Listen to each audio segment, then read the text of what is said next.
Chapter 10. Quick, now, come find me. Mountroud's voice, laughing, called them on. This way, no, this. They ran along the slender ribbon of mummy wrapping, deep into the earth. Yes, here I am. They turned a corner and stopped, for the long linen ribbon wound across the tomb floor and up a wall to wrap around the feet of an ancient brown mummy which was propped atilt in a candle-lit niche. Stuttered Ralph Bergstrom, strumming his own mummy costumes. Is that a real mummy? Yes. Dust sifted from under the golden mask on the mummy's face. Real. Mr. Mountroud, you... The gold mask fell to clang like a bright bell on the floor. Where the mask had been was a mummy's face, a pool of brown mud crinkled by blasts of sun. One eye was glued shut with spiderweb, the other cracked forth tears of dust and glint of bright blue glass. Is there some boy there dressed like a mummy? Asked the voice muffled beneath the shroud. Why, me, sir, squeaked Ralph, showing his arms, legs, chest, the medical bandages it had taken him all an afternoon to wrap himself up in, mummified. Good, said Mr. Mountroud. Grab the linen strip. Pull. Ralph bent, took a hold of the ancient mummy bandages and yanked. The ribbon unraveled up around to reveal the great ancient reptile nose, beak, and flaky chin and dry, smiling, dust-powdery mouth of Mountroud. His crossed arms fell loose. Thanks, lad. Free. No fun being wrapped up like some old funeral gift for the land of the dead. But, hist. Quick, boys. Hop in the niches, stand stiff. Someone's coming. Play mummies, boys. Play dead. The boys leapt to stand, arms folded, eyes shut, breaths held, like a frieze of small mummies cut in the ancient rock. Easy, whispered Mountroud. Here comes a funeral procession.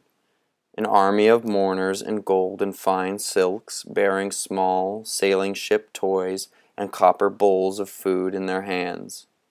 And in their midst, a mummy case carried light as sunshine on the shoulders of 6 men, and behind that, a fresh-wrapped mummy with new paintings on its linen vestments and a small gold mask fitted over the hidden face. See the food, boys? The toys? Whispered Mountroud. They put toys in the tombs, lads, so the gods will come play, romp, rust about, and run children happy to the land of the dead. See the boats, kites, jump ropes, toy knives?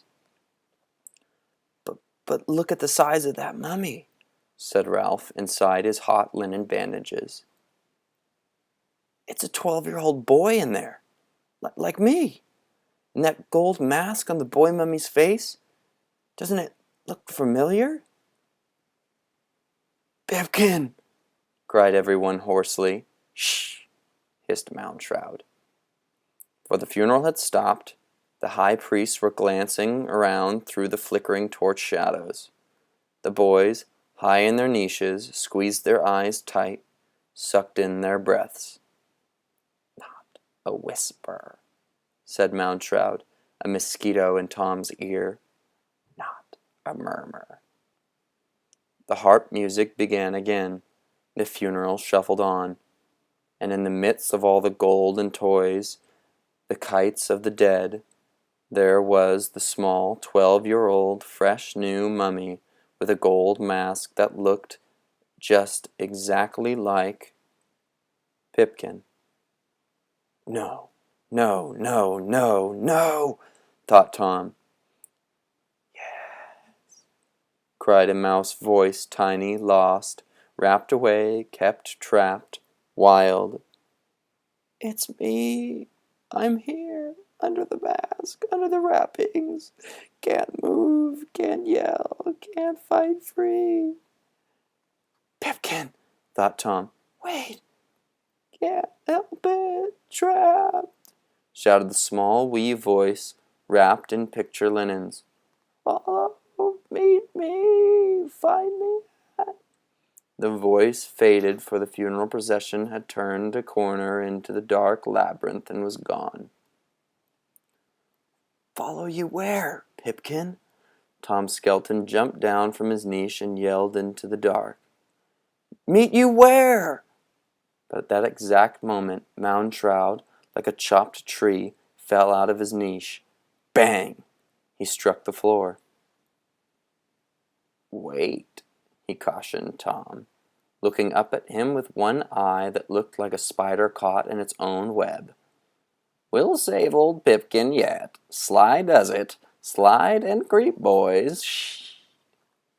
They helped him up and unwound some of his mummy wrappings, and tiptoed down the long corridor and turned the corner. Holy cow, whispered Tom. Look, they're putting Pipkin's mummy in the coffin inside the sarcophagus? Mound Shroud supplied the jaw cracker. A coffin and a coffin and a coffin, lad, each larger than the last, all done up in hieroglyphs to tell his life story. Pipkin's life? Said all. Whoever Pipkin was this time around, this year, 4,000 years ago. Yeah, whispered Ralph. Look at all the pictures on the sides of the coffin. Pipkin, 1-year-old, Pipkin 5, Pipkin 10 and running fast, Pipkin up an apple tree, Pipkin pretending to drown in the lake, Pipkin eating his way through a peach orchard. Wait, what's that? Mound Shroud watched the busy funeral. They are putting furniture in the tomb for him to use in the land of the dead. Boats, kites, tops to spin, fresh fruit should Pipkin wake 100 years from now, hungry. He'll be hungry, all right. Good grief.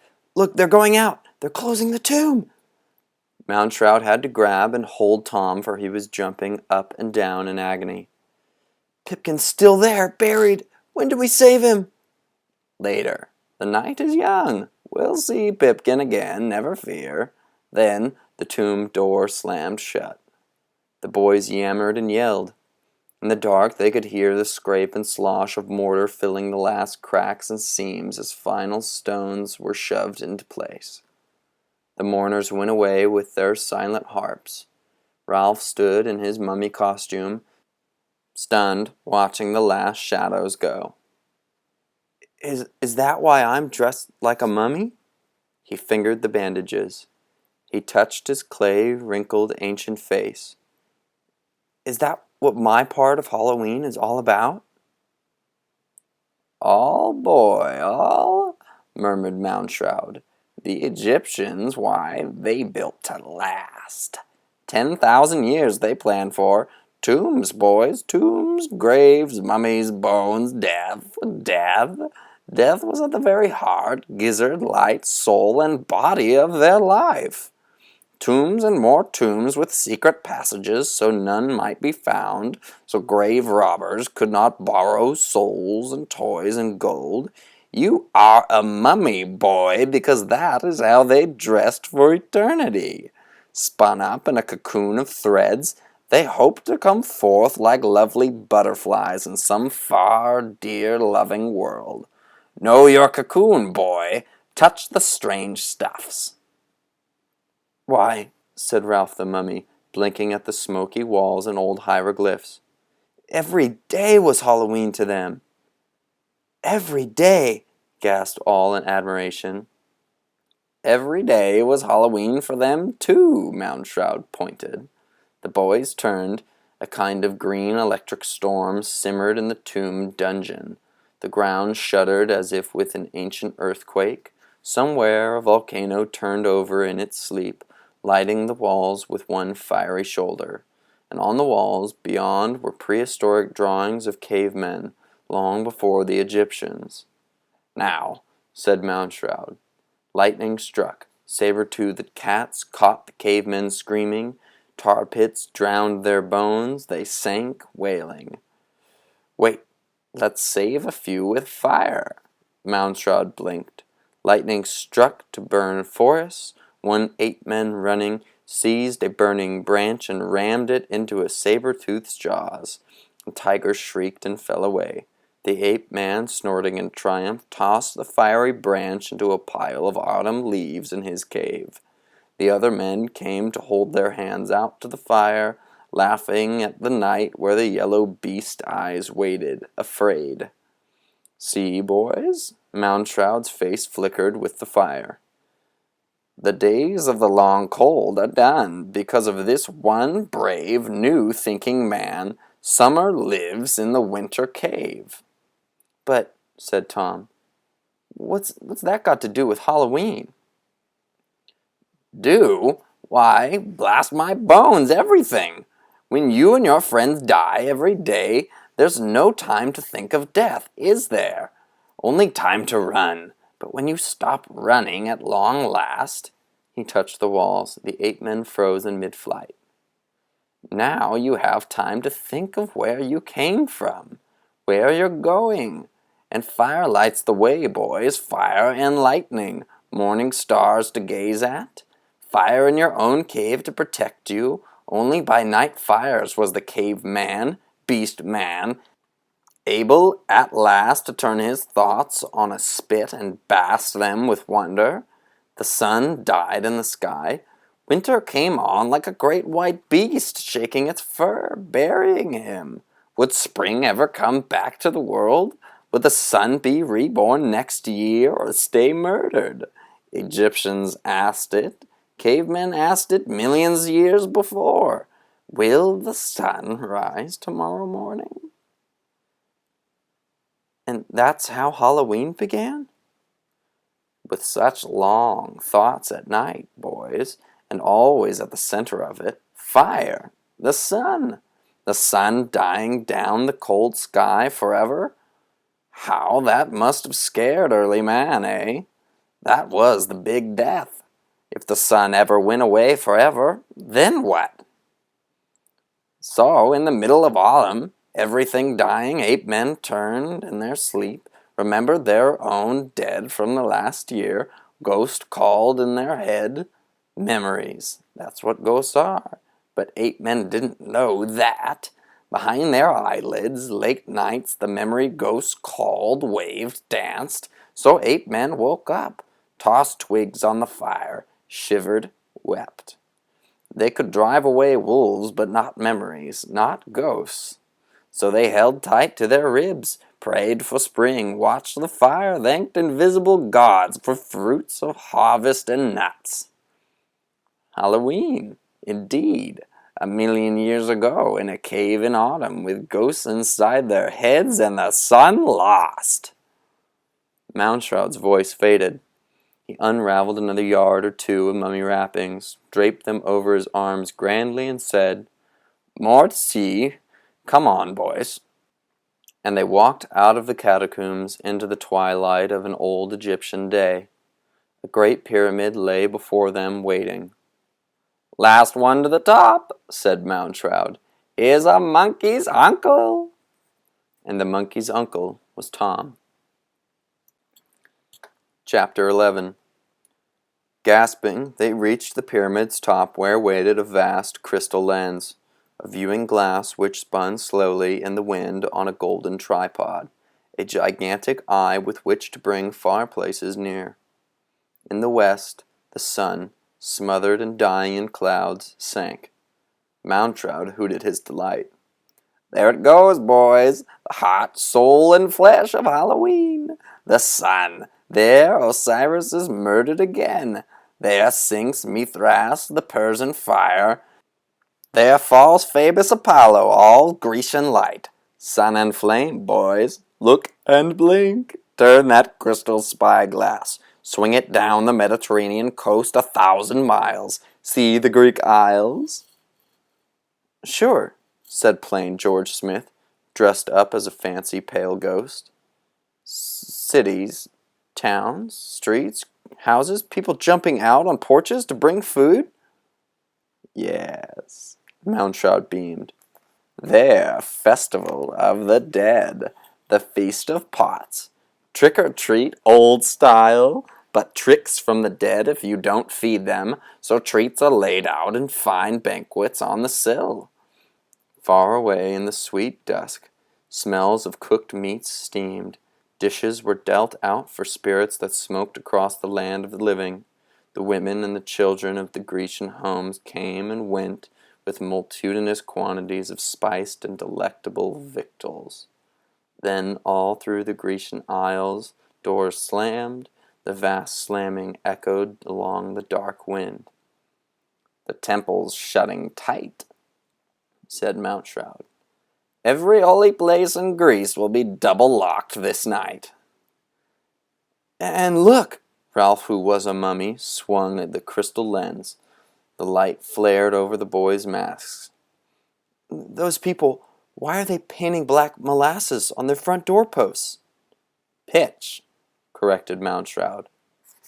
Black tar to glue the ghost, stick them fast so they can't get inside. Why? Said Tom. Why didn't we think of that? Darkness moved down the Mediterranean shores. From the tombs, like mist, the dead spirits wavered in soot and black plumes along the streets to be caught in the dark tar smeared on the porch sills. The wind mourned as if telling the anguish of the trapped dead. Now, Italy! Rome! Mounshroud turned the lens to see Roman cemeteries while people placed food on graves and hurried off. The wind whipped Mounshroud's cape. It hollowed his mouth. Oh, autumn winds that bake and burn, and all the world to darkness turn. Now storm and seize and make of me a swarm of leaves from autumn's tree. He jumped straight into the air. The boys yelled delight even as their clothes, cape, hair, skin, body, candy corn bones tore apart before their eyes. Leaves and burn, change, turn. The wind ribbon hymned to confetti, a million autumn leaves, gold, brown, red as blood, rust, all wild, rustling, simmering, a clutch of oak and maple leaf, a hickory leaf downfall, a toss of flaking whisper, murmur, rustled to the dark river creek sky. Not one kite, but 10,000 mini mummy flake kites. Mounshroud exploded apart. World turn, leaves burn, grass die, trees fly.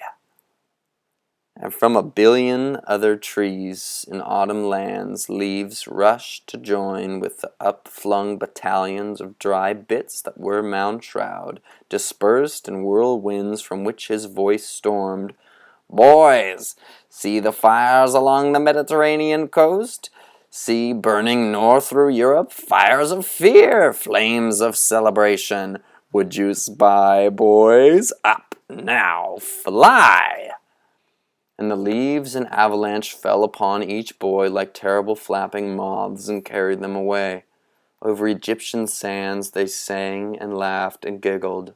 Over the strange sea, rapturous and hysterical, they soared. Happy New Year! Cried a voice far below. Happy what? Asked Tom. Happy New Year! Mounshroud, a flock of rusty leaves, rustled his voice. In old times, the 1st of November was New Year's Day, the true end of summer, the cold start of winter. Not exactly happy, but, well, Happy New Year! They crossed Europe and saw new water below. The British Isles, whispered Mounshroud. Would you cock an eye at England's own druid god of the dead? We would.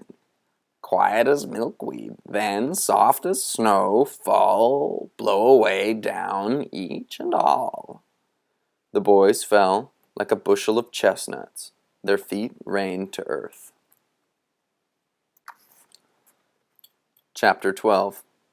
Now the boys who landed like a downpour of bright autumn trash were in this order: Tom Skelton, dressed up in his delicious bones; Henry Hank, more or less a witch; Ralph Bengstrom, an unraveled mummy becoming more unbandaged by the minute; a ghost named George Smith; J.J., no other name needed, a very fine ape-man; Wally Babb, who said he was a gargoyle, but everyone said he looked more like Quasimodo; Fred Fryer, what else but a beggar fresh out of a ditch; and last but not least, Hackles Nibley, who had run up a costume at the last moment by simply clapping on a white scare mask and grabbing his grandpa's harvest scythe off the garage wall.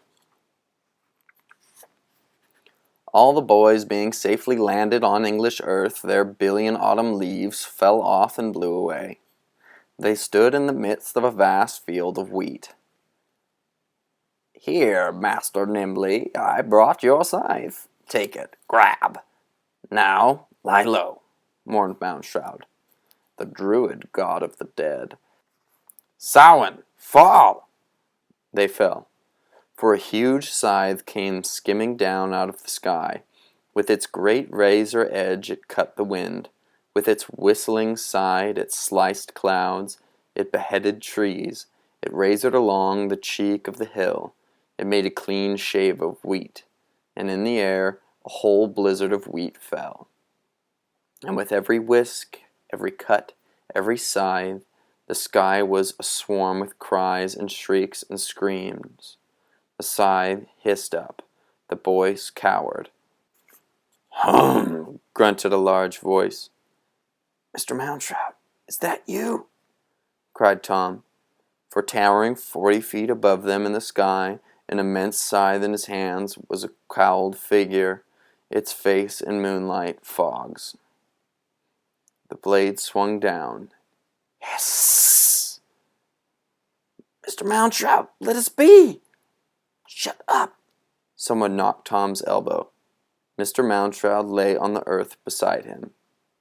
"That's not me. That's—" "Samhain!" cried the voice in the fog. "God of the dead, I harvest thus and so. Swoosh! For all those who died this year are here, and for their sins this night are turned to beasts. Swoosh!" "Please," whispered Ralph the mummy. "Shh!" The scythe zippered Hackles Nibley's spine, ripping his costume in a long tear, knocking his own small scythe free from his hands. "Beasts!" And the harvest wheat flailed up, spun round on the wind, shrieking its souls. All those who had died in the past 12 months rained to earth, all falling, touching the heads of wheat, were turned to asses, chickens, snakes, which scurried, cackled, brayed, were turned to dogs, and cows, and cats, that barked, cried, and bowled. But all were miniature. All were tiny, small, no bigger than worms, no bigger than toes, no bigger than the sliced-off tip of a nose.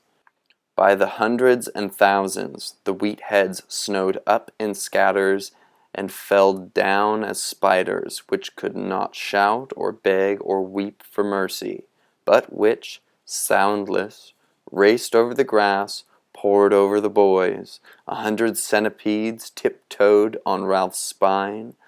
200 leeches clung to Hackles Nibley's scythe until, with a nightmare gasp, he raved and shook them off. Everywhere fell black widows and tiny boa constrictors. "For your sins, take that, and this," bellowed the voice in the whistling sky. The scythe flashed, the wind cut, fell in bright thunders. The wheat churned and gave up a million heads. Heads fell. Sinners hit like rocks, and, hitting, were turned to frogs and toads and multitudes of scaly warts with legs and jellyfish with stank in the light. "Oh, be good," prayed Tom Skelton. "Let me live," added Henry Hank. All of this said very loudly, for the scythe was making a dreadful roar. It was like an ocean wave falling down out of the sky, cleaning a beach, and running away up to cut more clouds. Even the clouds seemed to be whispering out swift and more fervent prayers for their own fates. "Not me, not me." "For all the evil you ever did," said Samhain. And the scythe cut, and their souls were harvested, and fell in blind newts and awful bedbugs and dreadful cockroaches to scuttle Limp Creek Scrabble. "My gosh, he's a bug maker, flea squasher, snake grinder outer, roach transformer, fly keeper." "No, Samhain, October god, god of the dead." Samhain stomped a great foot which tread 1,000 bugs in the grass, trampled 10,000 tiny soul beasts in the dust. "I think it's time," said Tom. "We ran?" said Ralph, not offhand. "Shall we take a vote?" The scythe hissed. Samhain boomed. "Vote? Heck!" said Moundshroud. All jumped up. "You there!" thundered the voice above them.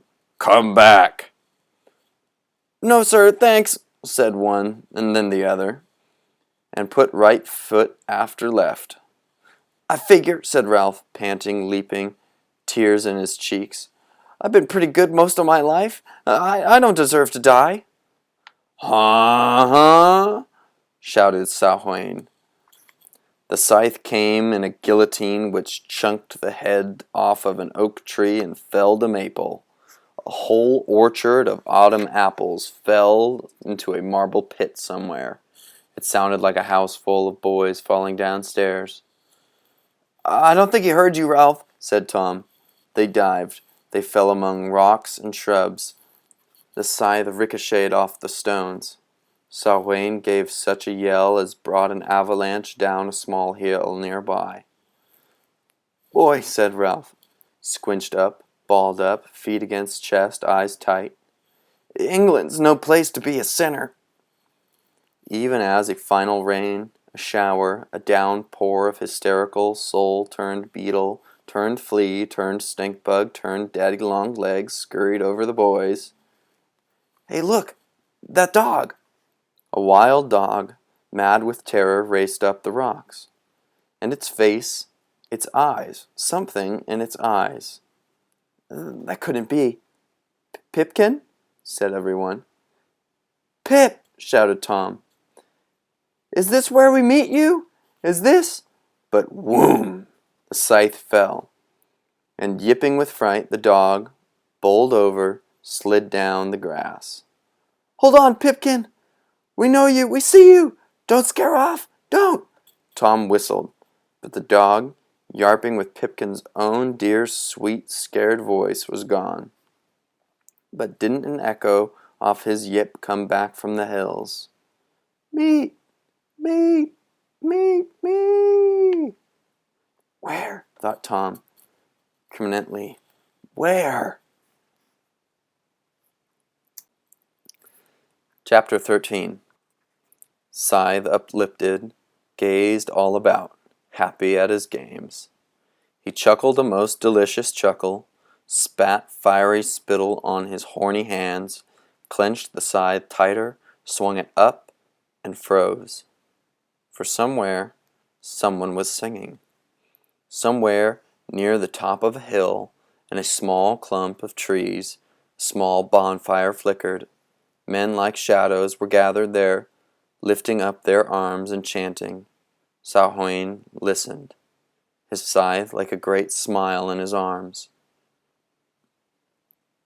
"Samhain, god of the dead, Hear us, we the holy Druid peace.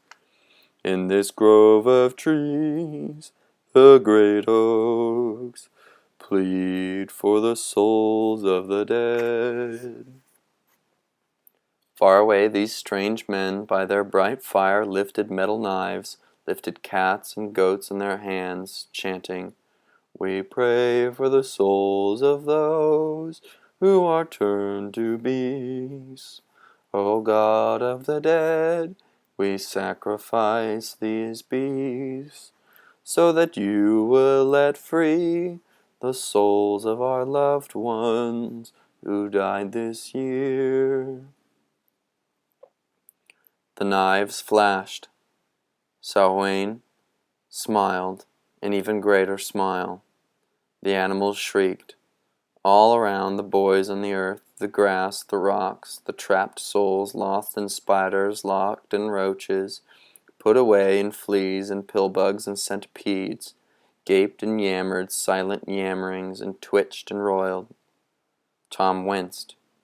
He thought he heard a million small, oh very microscopic bleats of pain and release from around him, where the centipedes capered, spiders danced. Let free, prayed the druids on the hill. The fire blazed. A sea wind roared over the meadows, brushed the rocks, touched the spiders, rolled the pillbugs, tumbled the roaches. The tiny spiders, insects, and miniature dogs and cows fluffed away like a million snowflakes. The tiny souls trapped in insect bodies dissolved, released. With a vast cavern whisper, they whistled up the sky. "To heaven!" cried the druid priest. "O free, go!" They flew. They vanished in the air with a great sigh of thanks and much gratitude. Samhain, god of the dead, shrugged and let them go. Then, just as suddenly, he stiffened. As he did, the hidden boys and Mr. Mountshroud crouched in the rocks. Through a valley and across the hill ran an army of Roman soldiers, a troop on the double. Their leader ran before them, shouting, "Soldiers of Rome, destroy the pagans! Destroy the unholy religion! Sotanius so orders! For Sotanius!" Samhain, in the sky, raised his scythe too late. The soldiers slammed swords and axes into the bases of the holy druid oaks. Samhain shrieked in pain as if the axes had chopped his own knees. The holy trees groaned, whistled, and, with a final chop, thundered to earth. Samhain trembled in the high air. The druid priests, fleeing, stopped and shuddered. Trees fell. The priests, chopped at the ankles, the knees, fell. They were blown over like oaks in a hurricane. "No!" roared Samhain in the high air. "But yes!" cried the Romans. "Now!" The soldiers gave a final mighty blow, and Samhain, god of the dead, torn at his roots, chopped at his ankles, began to fall. The boys, staring up, leaped out of the way, for it was like a giant forest falling all in one fall. They were shadowed by his midnight descent. The thunder of his death came before him. He was the greatest tree in all of existence ever, the tallest oak ever to plummet down and die. Down he came through the wild air, screaming, flailing to hold himself up. Samhain hit the earth. He dropped with a roar that shook the bones of the hills and snuffed the holy fires. And with Samhain cut and down and dead, the last of the druid oaks fell with him, like wheat cut with a final scythe. His own huge scythe, a vast smile lost in the fields, dissolved into a puddle of silver and sank into the grass. Silence, a smothering of fires, a blowing of leaves. Instantly the sun went down. The druid priest bled into the grass as the boys watched and the Roman captain prowled the dead fires, kicking the holy ashes. Here shall we build a temple to our gods. The soldiers lit new fires and burned incense over golden idols which they set in place. But no sooner lit than a star shone in the east, and a far desert sands to camel bells 3 wise men moved. The Roman soldiers lifted their bronze shields against the glare of the star in the sky, but their shields melted. The Roman idols melted and became shapes of Mary and her son. The soldiers' armor melted, dripped, and changed. They were dressed now in the garments of priests who sang Latin before yet newer altars, even as Mountroud, crouched, squinting, weighed the scene and whispered it to his small masked friends. Aye, boys, see, gods following gods.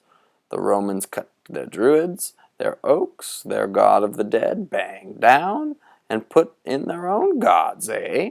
Now the Christians run and cut the Romans down. New altars, boys, new incense, new names. The wind blew the altar candles out. In darkness Tom cried out. The earth shuddered and spun. Rain drenched them. What's happening, Mr. Mountroud? Where are we? Mountroud struck a flinty thumb in the fire and held it up. Why, bless me, boys, it's the Dark Ages, the longest, darkest night ever. Christ long since come and gone in the world, and... Where's Pipkin? Here, cried a voice from the black sky. I think I'm on a broom. It's taking me away. Hey, me too, said Ralph, and then JJ, then Hackles nimbly, and Wally Bab, and all the rest. There was a huge whisper like a gigantic cat stroking its whiskers in the dark. Brooms, muttered Mountroud. The gathering of the brooms, the October Broom Festival, annual migration. To where? Asked Tom, calling up, for everyone was making traffic on the air now in whisking shrieks. The Broomworks, of course. Help, I'm flying, said Henry Hank. Whisk. A broom whistled him away. A great brambly cat flashed by Tom's cheek. He felt a wooden pole between his legs jump up. Hang on, said Mountroud. When attacked by a broom, only one thing to do. Hold tight. I'm holding, cried Tom and flew away. Chapter 14. The sky was swept clean with brooms. The sky was yelled clean by boys occupying at least 8 of those brooms at once, and with changing their cries of fear to cries of delight, the boys almost forgot to look or listen for Pipkin, similarly sailed off among island clouds. This way, announced Pipkin. As quick as we can, shouted Tom Skelton. But Pip, it's awful hard to ride a broomstick, I find. Funny you say that, said Henry Hank. I agree. Everyone agreed, falling off, hanging on, climbing back. There was now such a hustle of brooms as left no room for clouds, and none for mists, and certainly none for fog or boys. There was an immense traffic jam of brooms, as if all of the earth's forest gave up their branches in one broom, and fling and scouring autumn leaves, cut clean and throttled tight such cereal grains as made good sweepers, thrashers, beaters, then flew up. So here came all the backyard wash line prop pulls in the world, and here came with them swatches of grass, clumps of weed, brambles of bush to herd the sheep clouds and cleanse the stars and ride the boys. Said boys, each on his own skinny mount, were deluged with beatings and cuffings of flail and wood. They were punished severely for occupying heaven. They took 100 bruises each, a dozen cuts, and precisely 49 lumps on their tender skulls. Hey, I got a bloody nose, gasped Tom, happily looking at the red on his fingers. Shucks, cried Pipkin. going into a cloud dry and coming out wet. "That's nothing. I got one eye shut, one ear bad, and lost a tooth." "Pipkin!" called Tom. "Don't keep telling us to meet you, then we don't know where. Where?" "In the air," said Pipkin. "Jeez," muttered Henry Hank. "There's 2,100,000,099,000,000 acres of air wrapped around the world. Which half acre does Pip mean?" "I mean," gasped Pipkin.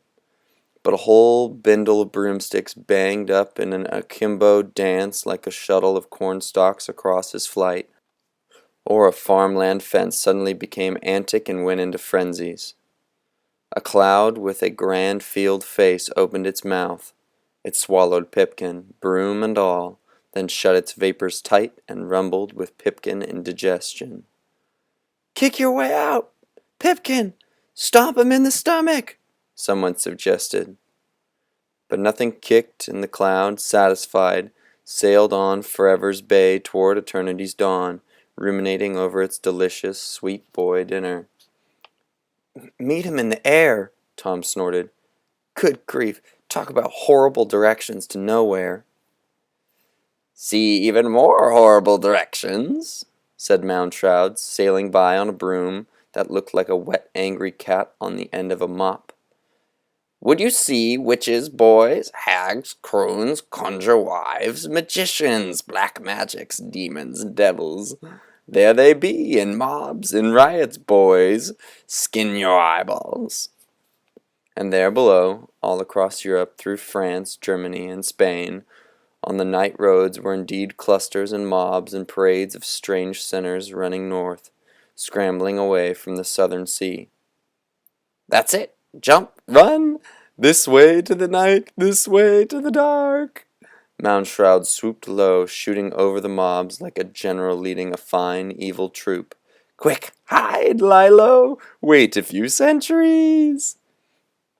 "Hide from what?" wondered Tom. "Here come the Christians!" yelled voices below on the roads, and that was the answer. Tom blinked and soared and watched. And from all the roads the mobs ran to stand alone on farms or at crossroads in harvest fields, in towns. Old men, old women, toothless and raving, yelling to the sky as the brooms swept down. "Why," said Henry Hank, stunned, those are witches." "Dry, clean my soul, and hang it out to dry if you're not right, boy," agreed Moundshroud. There are witches jumping fires," said J.J. "And witches stirring cauldrons," said Tom. "And witches drawing symbols in the farmyard dust," said Ralph. "Are they real? I mean, I always thought—" "Real?"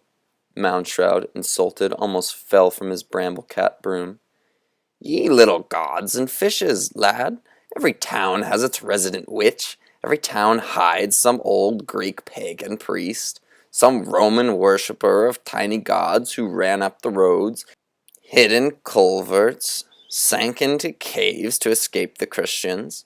In every tiny village, boy, in every scrummy farm, the old religion's hideout. You saw druids cut and chopped, eh? They hid from the Romans, and now the Romans, who fed Christians to lions, run themselves to hide. So all the little lollygagging cults, all flavors and types, scramble to survive. See how they run, boys." And it was true. Fires burned all over Europe. At every crossroad and by every haystack dark forms jumped in cats across flames. Cauldrons bubbled, old hags cursed. Dogs frolicked red-hot coals. "Witches! Witches everywhere!" said Tom, amazed. "I never knew there were so many." "Mobs and multitudes, Tom. Europe was flooded to the dikes. Witches underfoot, under bed, in the cellars and high attics." Oh, boy, said Henry Hank, proud in his witch costume. "Real witches? Could they talk to the dead?" "No," said Moundshroud. "Jump up devils?" "No." "Keep demons in door hinges and squeal them out at midnight?" "No." "Ride broomsticks?" "Nope." Put sneezing spells on people? Sorry. Kill folks by sticking pins in dolls? Nope. Well, heck, what could they do? Nothing. Nothing? Cried all the boys affronted. Oh, they thought they could, boys. Moundshroud led the team down on their brooms over the farms where witches dropped frogs into cauldrons and stomped toads and snuffed mummy dust and cavorted in cackles. But stop and think. And what does the word witch truly mean? Why, said Tom, and was stymied. Wits, said Moundshroud. Intelligence. That's all it means. Knowledge. So any man or woman with half a brain and with inclination towards learning had his wits about him, eh? And so anyone too smart who didn't watch out was called a witch, said everyone. And some of the smart ones, the ones with wits, pretended at magic, or dreamed themselves with ghosts and dead shufflers and ambling mummies, and if enemies dropped dead by coincidence, they took credit for it. They liked to believe they had power, but they had none, boys, none. Sad and sorry, 'tis true. But listen, there beyond the hill, that's where the brooms come from, and that's where they go. The boys listened and heard. The broom works makes, and the broom works that looms on the sky in gloom and the rising of the moon. That broom which, groom to which, flies high on harvestings of storm wind grass, with shriek and sigh to motion it in ocean seas of cloud, now soft, now loud. Below at full tilt, a witch broom factory was filled with commotions, poles being cut and bound with broom brushes which, no sooner tied, took off up chimneys and flights of spark. On rooftops, hags leapt to ride the stars, or so it seemed, as the boys watched and the voices sang. Did witches feel the night wind in their bed, and reel and dance with devils and the dead? No, but that is what they bragged and claimed and said, until whole continents, hell-bent, named witches of the innocent, and did conspire to burn old women, babes, and virgins in a fire. Mobs raved through villages and farms with torches, cursing. Bonfires flared from the English Channel to the Mediterranean shore. Through all of Germany and France, 10,000 so-called evil witches hung to kick their final antic dance. No village but what shared a dreaded uproar, as each side named the other for a devil's pig, old Satan's sow, the demon's maddened boar. Wild pigs, with witches glued to their backs, trotted rooftop tiles, flinting sparks, snorting steams. All Europe was a cloud of witches' smoke. Their judges often bound and burnt them for what? A joke. Until all men spoiled with guilt, all sin, all lie. So what to do? Why, everyone must die. Smoke churned the sky. At every crossroads witches hung, crows gathered in feathered darkness. The boys hung from their brooms in the sky, eyes popped, mouths wide. Anyone want to be a witch? Asked Moundshroud at last. Said Henry Hank, shivering in his witch's rags. Not me. No fun, eh, boy? No fun. The brooms flew off through chars and smokes. They landed on an empty street, in an open place, in Paris. Their brooms fell over, dead. Chapter 15. Well now, boys, what shall we do to scare the scarers? Frighten the frighteners, shiver the shivers, called Moundshroud inside a cloud. What's bigger than demons and witches? Bigger gods? Bigger witches? Bigger churches. guessed Tom Skelton. Bless you, Tom, right. An idea gets big, yes. A religion gets big. How? With buildings large enough to cast shadows across an entire land. Build buildings you can see for 100 miles. Build one so tall and famous it has a hunchback in it, ringing bells. So now, boys, help me build it brick by brick, flying buttress by flying buttress. Let's build Notre Dame, shouted 8 boys. And all the more reason to build Notre Dame because, said Moundshroud, listen. Bong. A bell tolled in the sky. Bong. Help! Whispered a voice when the sound had died. Bong. The boys looked and saw a kind of scaffolding reared up in a half-belfry keep upon the moon. At the very top hung a huge bronze bell that was now tolling. And from inside that bell, with every crash and bang and gong, this small voice shouted, "Help!" The boys looked at Moundshroud, their eyes blazing a question. "Pipkin?" "Meet me in the air," thought Tom. And there he is!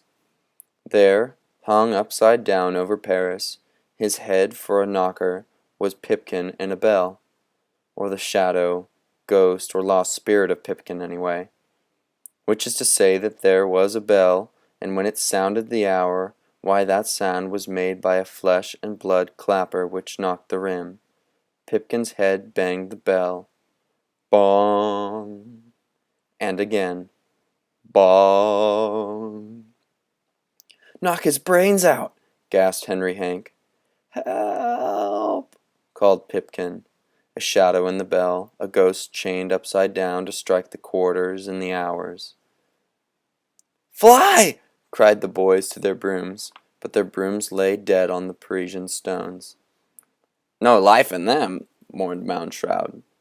"Juice, snap, and fire all gone.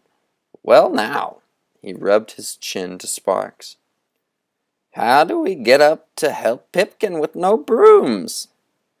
You fly, Mr. Moundshroud." "Oh, no, that's not the ticket. You must save him, always and forever, again and again, this night, until one grand salvation. Wait. Inspiration.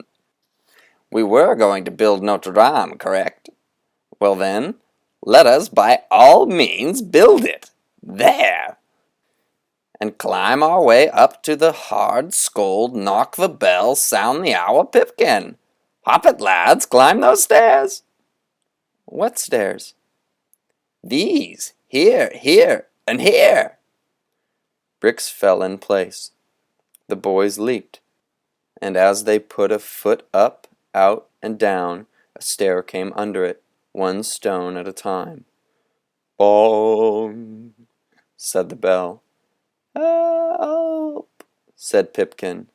Feet galloping empty air came down to tap, rustle, clomp on. A step, another step, and yet another and another climbing empty space. "Help!" said Pipkin. Bong! Again went the hollow bell. So they ran on emptiness, with Moundshroud prodding, shoving after. They ran on pure windy light, only to have bricks and stones and mortar shuffle like cards, deal themselves solid, take form beneath their toes and heels. It was like racing up through a cake that built itself layer upon stone layer, and the wild bell and sad Pipkin shouting and pleading them on. "Our shadow! There it is!" said Tom. And indeed, the shadow of this cathedral, this splendid Notre Dame, was tossed by moonlight all across France and half of Europe. "Up, boys, up! No pause, no rest! Run!" Bong! "Help!" They ran. They began to fall with each step, But again and again steps came into place and saved them, and ran them taller, so the shadow of the spires loomed tall across rivers and fields to snuff the last witches' fires at crossroads. Crones, hags, wise men, demon lovers 1,000 miles off, snuffed like candles, whiffed to smoke, wailed, and sank to hide as the church leaned, tilted across the heavens. So even as the Romans cut down druid trees and chopped their god of the dead to fall, we now, with this church, boys, cast such a shadow as knocks all witches off their stilts and puts seedy sorcerers and trite magicians to heel. No more small witch fires. Only this great lit candle, Notre Dame, presto! The boys laughed with delight, for their last step fell into place, and they had reached the top, gasping. Notre Dame Cathedral was finished and built. Bong! The last soft hour was struck. The great bronze bell shuddered and hung empty. The boys leaned to peer into its cavernous mouth. There was no clapper inside shaped like Pipkin. "Pipkin?" they whispered. "Pipkin," echoed the bell in a small echo. "He's here somewhere, up there in the air. Meet him's what he promised, and Pipkin falls back on no promises," said Moundshroud. "Look about, boys. Fine handiwork, eh? Centuries of toil done in a fast gallop and sneeze, right? But something's beside Pipkin's missing. What? Glance up, scound round, eh?" The boys peered. They puzzled. Don't the place look awful plain, boys? Awful untouched and unornamented? Gargoyles! Everyone turned to look at Wally Bob, who was dressed as a gargoyle for Halloween. His face fairly beamed with the revelation. "Gargoyles! The place got no gargoyles!" "Gargoyles!" Moundshroud uttered and elated and beautifully ribboned the word with his lizardy tongue. "Gargoyles. Shall we put them on, boys?" "How?" "Why, I should think we could whistle them in place. Whistle for demons, boys. Whistle for fiends. Give a high, great, tottling blow for beasties and ferocious, fanged loomers of the dark." Wally Bob sucked in a great breath. "Here's mine." He whistled. All whistled. And the gargoyles? They came running. Chapter 16. The unemployed of all midnight Europe shivered in their stone sleep and came awake, which is to say that all the old beasts, all the old tales, all the old nightmares, all the old unused demons put by, and witches left in the lurch, quaked at the call, reared at the whistle, trembled at the summons, and in dust devils of propulsion skimmed down the roads, flitted skies, buckshot through shaken trees, forded streams, swam rivers, pierced clouds, and arrived. Which is still to say that all the dead statues and idols and semi-gods and demigods of Europe lying like a dreadful snow came all about, abandoned, in ruins, gave a blink and a start and came as salamanders on the road, or bats in skies, or dingoes in the brush. They flew, they galloped, they skirted. To the general excitement and amazement and much babbling shout from the fringe of boys leaned out, Moundshroud leaning with them as the mobs of strange beasts came from north, south, east, west, to panic at the gates and wait for whistles. "Shall we drop white-hot boiling lead down on them?" The boys saw Moundshroud smile. "Heck no," said Tom. "Hunchback already did that years ago." "Well then, no burning lava. So shall we whistle them up?" They all whistled, and obedient to summons, the mobs, the flocks, the prides, the crush, the collection, the raving flux of monsters, beasts, vices rampant, virtues gone sour, discarded saints, misguided prides, hollow pomps oozed, slid, succored, pelted, ran bold and right up the sides of Notre Dame. In a flood tide of nightmare, in a tidal wave of outcry and shamble, they inundated the cathedral, to crust themselves upon every pinion and upthrust stone. So here ran pigs, and there climbed Satan's goats, and yet another wall knew demons which recarved themselves along the way, dropping horns and grew new ones, shaved beards to sprout tendril earthworm mustaches. Sometimes a swarm of only masks and faces scuttled up the walls and took the buttress heights, carried by an army of crayfish and wobbly, crockly lobsters. Here came the heads of gorillas, full of sin and teeth. There came men's heads with sausages in their mouths. Beyond danced the mask of a fool upheld by a spider that knew ballet. So much was going on that Tom said, "My gosh, so much is going on." "And more to come there," said Moundshroud. For now that Notre Dame was infested with various beasts and spidering leers and glooms and masks, why, here came dragons, chasing children, and whales swallowing Jonahs, and chariots chock full of skulls and bones.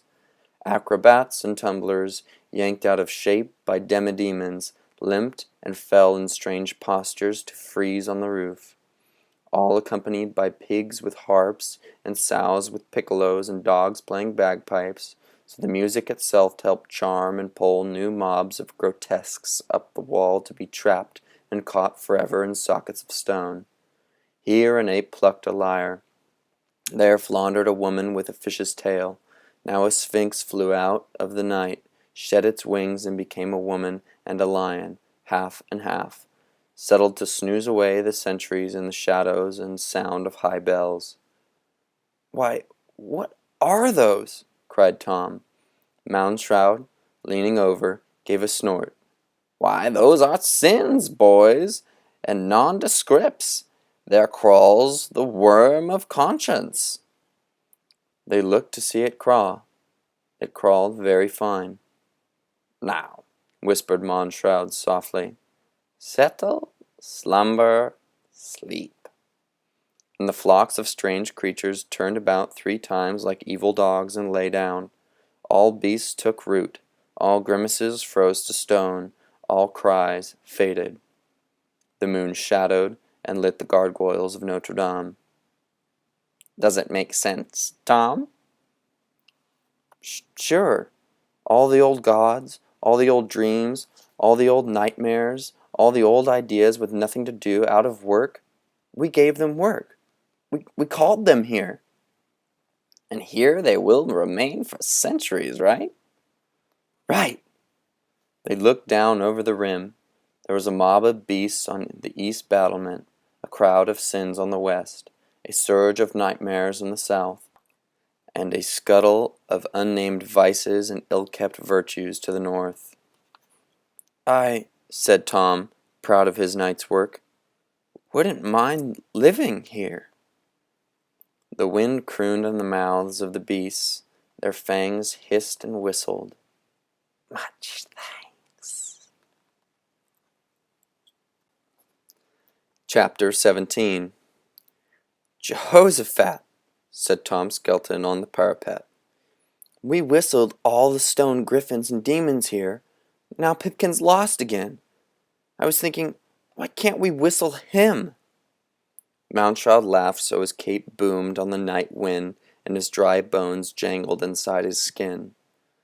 "Boys, look around. He's still here." "Where?" "Here," mourned a small, faraway voice. The boys crinkled their spines looking over the parapet, cracked their necks staring up. "Look and find, lads. Hide and seek." And even in seeking they could not help but enjoy once more the turbulent slates of the cathedral, all fringed with horrors and deliciously ugly with trapped beasts. Where was Pipkin among all those dark sea creatures with gills gaped open like mouths for an eternal gasp and sigh?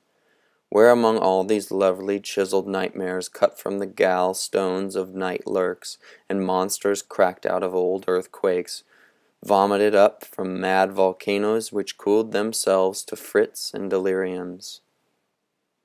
Here, wailed a small, far, familiar voice again. Away down on a ledge, halfway to the earth, the boys, squinting, thought they saw one small, round, beautiful angel devil face with a familiar eye, a familiar nose, a friendly and familiar mouth.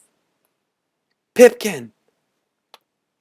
Shouting, they ran downstairs along dark corridors until they reached a ledge. Far out there on the windy air, above a very narrow walkway indeed, was that small face, lovely among so much ugliness.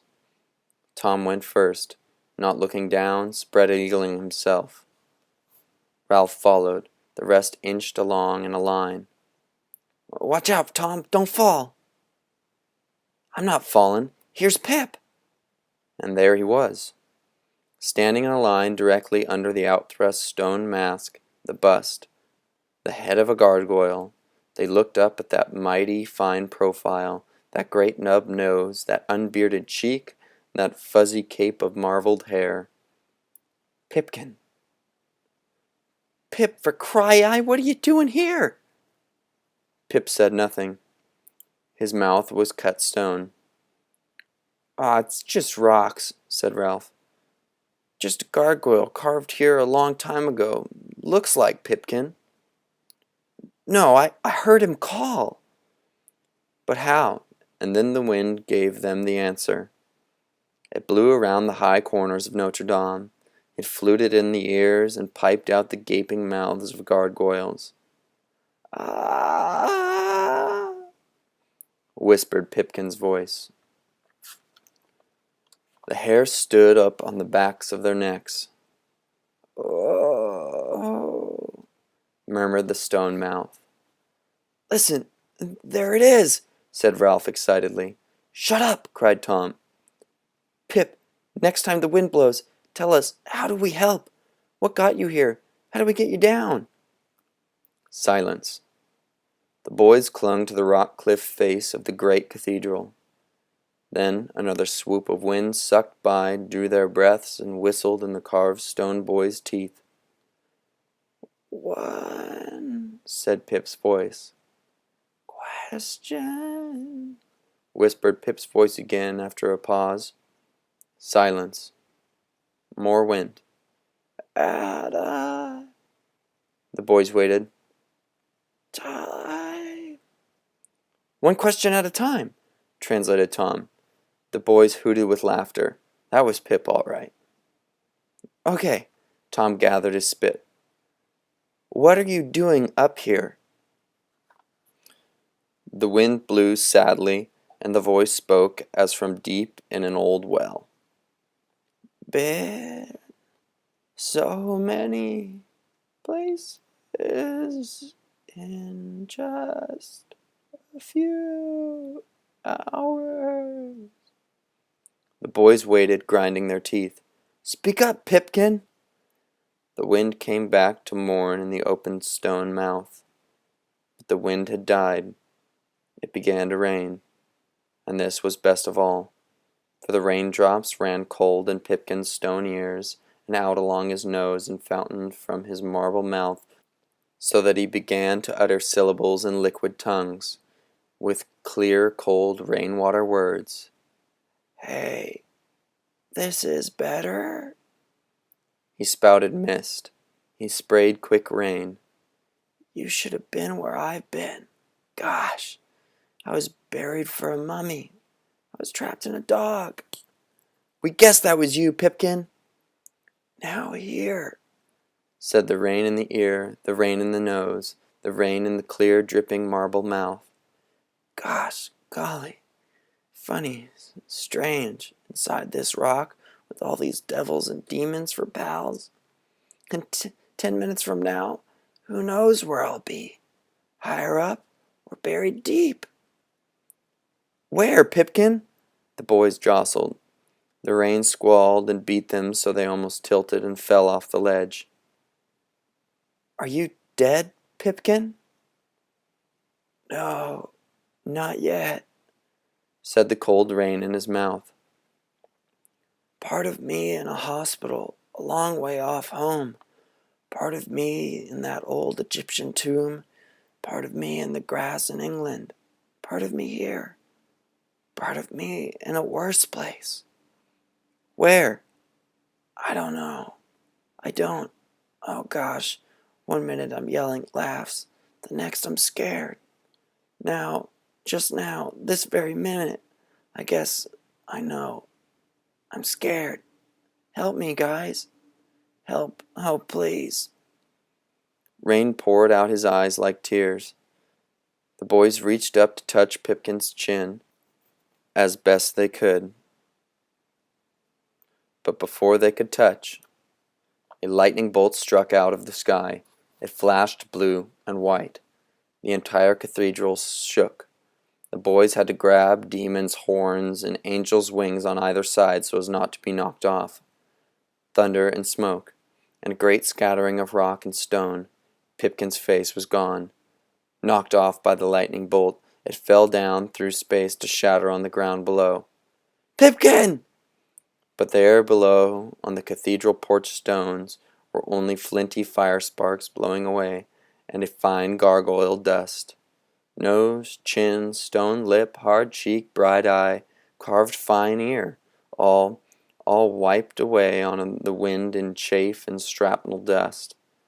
They saw something like a spirit smoke. A bloom of gunpowder blowed, drifting south and west. "Mexico!" Moundshroud, one of the few men in all the world who knew how to uttered the word. "Mexico?" asked Tom. "The last grand travel of this night," said Moundshroud, still savoring the syllables. "Whistle, boys, scream like tigers, cry like panthers, shriek like carnivore." "Scream? Cry? Shriek?" "Reassemble the kite, lads, the kite of autumn. Paste back the fangs and fiery eyes and bloody talons. Yell the wind to sew it all together and ride us high and long and last. Bray, boys, whimper, trumpet, shout." The boys hesitated. Moundshroud ran along the ledge like someone racketing a picket fence. He knocked each boy with his knee and elbow. The boys fell, and falling, each gave his particular whimper, shriek, or scream. Plummeting down through cold space, they felt the tail of a murderous peacock flourish beneath. All blood-filled eye, 10,000 burning eyes came up. Hovered suddenly round the windy corner of gargoyles, the autumn kite, freshly assembled, broke their fall. They grabbed and held to the rim, to edge, to cross struts, to trap drum rattling papers, to bits and tatters and shreds of old meat-breathed lion mouth and stale-blood tiger's maw. Moundshroud leapt up to grab. This time he was the tail. The autumn kite hovered, waiting, 8 boys upon its billowing surf of teeth and eyes. Moundshroud tuned his ear. Hundreds of miles away, beggars ran down Irish roads, starving, asking for food from door to door. Their cries rose in the night. Fred Fryer, in his beggar's costume, heard, "That way! Let's fly there!" "No, no time. Listen!" Thousands of miles away, there was a faint tap hammering of death-watch beetles ticking the night. "The coffin makers of Mexico," Moundshroud smiled. "In the streets with their long boxes and nails and little hammers. Tapping. "Pipkin?" whispered the boys. "We hear," said Moundshroud, "and to Mexico we go." The autumn kite boomed them away on a 1,000-foot tidal wave of wind. The gargoyles, fluting in their stone nostrils, gaping their marble lips, used that same wind to wail them farewell. Chapter 18. They hung above Mexico. They hung above an island in a lake in Mexico. They heard dogs barking in the night far below. They saw a few boats on the moonlit lake moving like water insects.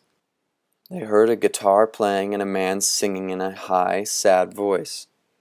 A long way off, across the dark borders of land in the United States, packs of children, mobs of dogs ran laughing, barking, knocking, from door to door, their hands full of sweet bags of treasure, wild with joy on Halloween night. "But here," whispered Tom. "Hear what?" asked Moundshroud, hovering at his elbow. "Oh, why here." "And down through all of South America?" "Yes, south. Here and south, all the cemeteries, all the graveyards are full of candlelight," Tom thought. 1,000 candles in this cemetery, 100 candles in that graveyard, 10,000 small flickering lights further up 100 miles, 5,000 miles, down to the very tip of Argentina. "Is this the way they celebrate?" "El Dia de los Muertos. How's your grade school Spanish, Tom?" "The Day of the Dead Ones?" "Caramba, sí! Kite, disassemble!" Swooping down, the kite flew apart for a final time. The boys tumbled on the stony shore of the quiet lake.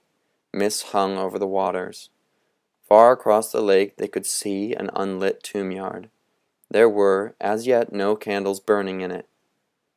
Out of the mist, a dugout canoe moved silently without oars, as if the tide touched it across the waters. A small figure in a gray winding sheet stood motionless in one end of the boat. The boat nudged the grassy shore softly. The boys gasped, for as far as they could tell, only darkness was cupped inside that hood of the shrouded figure. Mr. Moundshroud?" They knew it had to be him, but he said nothing. Only the faintest firefly of a grin flickered from within the cowl. A bony hand gestured. The boys tumbled into the boat. "Shh!" whispered a voice from the empty hood. The figure gestured again, and, touched by wind, they blew across the dark waters under a night sky filled with the billion never-before-seen fires of the stars. Far off on that dark island there was a prickle of guitar sound. A single candle was lit in the graveyard. Somewhere someone blew a musical sound on a flute. Another candle was lit among the tombstones. Someone sang a single word of a song. A third candle was touched to life by a flaming match. Then, the faster the boat moved, the more guitar notes sounded, and the more candles were lit high among the mounds on the stony hills. 100, 100, 1,000 candles flared until it looked as if the great Andromeda star cluster had fallen out of the sky and tilted itself to rest here in the middle of the almost midnight Mexico. The boat struck the shore. The boys, surprised, fell out. They spun about, but Moundshroud was gone. Only his winding sheet lay empty in the boat. A guitar called to them. A voice sang to them. A road like a river of white stones and white rocks led up through the town that was like a graveyard to the graveyard that was like a town. For there were no people in the town. The boys reached the low wall of the graveyard and then the huge lacework iron gates. They took hold of the iron rungs and stared in. "Why," gasped Tom, "I've never seen the like." For now they knew why the town was empty. Because the graveyard was full. By every grave was a woman kneeling in place, garnitas or azaleas or marigolds in a frame upon the stone. By every grave knelt a daughter who was lighting a new candle, or lighting a candle that had just blown out. By every grave was a quiet boy with bright brown eyes, in one hand a small papier-mâché funeral parade glued to a shingle, and in the other hand a papier-mâché skeleton, which rattled with rice or nuts inside. Look, whispered Tom. There were hundreds of graves, and there were hundreds of women. There were hundreds of daughters, there were hundreds of sons, and hundreds upon thousands of candles. The graveyard was one swarm of candle shine, as if a population of fireflies had heard of a great conglomeration, and had flown here to settle in and flame upon the stones, and light the brown faces and the dark eyes and the dark hair. Boy, said Tom, half to himself, at home we never go to the graveyard except maybe Memorial Day, once a year, and then at high noon, full sun, no fun. This is fun. Sure, yelled everyone. Mexican Halloweens are better than ours. For on every grave were plates of cookies shaped like funeral priests or skeletons or ghosts, waiting to be nibbled by living people, or by ghosts that might come along toward dawn, hungry and forlorn. No one knew. No one said. And each boy inside the graveyard, next to his sister and mother, put down the miniature funeral in the grave, and they could see the tiny candy person inside the tiny wooden coffin placed before a tiny altar with tiny candles. And around the tiny coffin stood tiny altar boys with peanuts for heads and eyes painted on the peanut shells. And before the altar stood a priest with a corn nut for a head and a walnut for a stomach. And on the altar was a photograph of the person in the coffin, a real person once, remembered now. Better, and still better, whispered Ralph. Huevos! Sang a far voice up the hill. Inside the graveyard, voices echoed the song. Leaning against the graveyard walls, some with guitars in their hands or bottles, were the men of the village. Huevos de los muertes, sang a faraway voice. Huevos de los muertes, sang the men in the shadows inside the gate. Skulls? Translated Tom. The skulls of the dead? Skulls? Sweet sugar skulls, sweet candy skulls, the skulls of dead ones, sang the voice, coming close now. And down the hill, treading softly in shadow, came a hunchbacked vendor of skulls. No, not hunched, said Tom, half aloud. A whole load of skulls on his back, cried Ralph. Sweet skulls, sweet white crystal sugar candy skulls, sang the vendor. His face hidden under a vast sombrero, but it was Moundshroud's voice that sweetly piped. And carried from a long bamboo over his shoulder, hung on black threads, were dozens and scores of sugar skulls as big as their own heads. And each skull was inscribed. Names, names, sang the old vendor.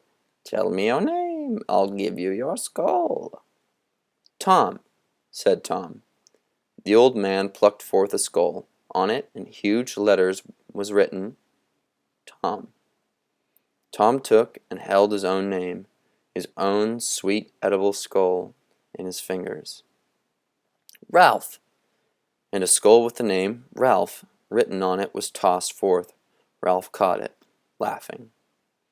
In a swift game the bony hand plucked and tossed white skull after skull sweetly on the cool air. Henry, Hank, Fred, George, Hackles, J.J., Wally. The boys, bombarded, squealed and danced about, pelted with their own skulls and with their own proud names sugar-encrusted upon each white brow of those skulls. They caught and almost dropped this splendid bombardment. They stood, mouths wide open, staring at the sugary death sweets in their gummy hands. And from within the graveyard, way high, male soprano voices sang, Roberto, Maria, Conchita, Thomas, Calavera, Calavera, sweet candy buns to eat. your name on the snow-white sweet skull. You hurry down the street. You buy from the piled high white hills in the square. Buy and eat, chew your name, what a treat. The boys lifted the sweet skulls in their fingers. Bite the T and the O and the M, Tom. Chew the H, swallow A, digest N, choke on K, Hank. Their mouths watered, but was it poison they held? Would you guess such happiness, such joy, as each boy dines on darkness, makes a meal of the night? What a delight! Snap a bite, go ahead, munch that fine candy head. The boys tapped the sweet candy names to their lips and were about to bite when, Olé! A mob of Mexican boys ran up yelling their names, seizing at the skulls. Tomas! And Tom saw Tomas run off with his named skull. Hey, said Tom, he sort of looked like me. Did he? Said the vendor of skulls. Enrique! Shouted a small Indian boy, seizing Henry Hank's skull. Enrique pelted down the hill. He looked like me. He did, said Mount Shroud. Quick, boys, see what they're up to. Hold on to your sweet craniums and get! The boys jumped, for at that very moment an explosion hit the streets below in the town, then another explosion and another. Fireworks. The boys took a last look at the flowers, the graves, the cookies, foods, skulls upon graves, miniature funerals with miniature bodies and coffins, at candles, crouched women, lonely boys, girls, men, then whirled and exploded down the hill toward the firecrackers. Into the plaza, Tom and Ralph and all the other costume boys raced, panting. They jolted to a halt and danced about on 1,000 miniature firecrackers banged around their shoes. The lights were on. Suddenly the shops were open. Tomás and Jose Juan and Enrique were lighting and tossing the fireworks with yells. Hey, Tom! From me! Tomás! Tom saw his own eyes glinting from the wild boy's face. Hey, Henry! This is from Enrique! Bang! JJ! This, bang, from Jose Juan. Oh, this is the best Halloween of all, said Tom. And it was. For never in all their wild travels had so much happened to be seen, smelled, and touched. In every alley and door and window were mounds of sugar skulls with beautiful names. From every alley came the tap-tap of death-watch beetle coffin makers nailing, hammering, tapping coffin lids like wooden drums in the night. On every corner were stacks of newspapers with pictures of the mayor and his body painted like a skeleton, or the president and his body all bones, or the loveliest maiden dressed like a xylophone and death playing a tune on her musical ribs. Calavera, Calavera, Calavera. The song drifted down the hill. See the politicians buried in the news.